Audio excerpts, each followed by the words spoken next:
એ આપણા અકાઉન્ટમાં જમા થઈ ગયો છે. Okay boss. તમે જાઓ.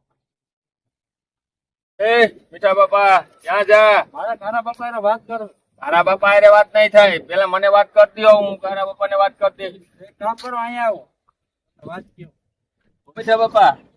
કાના બાપા ને એમ વાત કરજો, ગામમાં એક ભાઈ છે, હા એના ઢગલો મોટે પૈસા મળ્યા, હા. તો એ પૈસા એને દેવા નથી થતા. તારા બાપાને નથી દેવાના થતા? તારા પપ્પાને પૈસા દેવાના થાય. ગામમાં એક છોકરો છે ને, એને જમીનની અંદરથી પૈસા મળ્યા, તો ઈ પૈસા કારા બાપાને દેવાના થાય. ભુલાભાઈ ને દેવાનું નથી થતું એવું છે ને? ઈ આપણે ઝડપી લેવાના થાય. ઈ તારા બાપા હારે વાત થઈ ગયા. હા, કોઈને કહેતો ને કે આ મીઠો આવ્યો હતો, કોઈને વાત નહીં કરતા. કોઈને વાત ન થાય પછી હું હાલો પાછું. મીઠાની કોઈને વાત નહીં કરતા. મીઠાઓ કીધું બોલાને પૈસા મળ્યા. ના, ઈ તો તારા બાપા અમે કોઈ બોલે જ નહીં. હાલો, રામ રામ.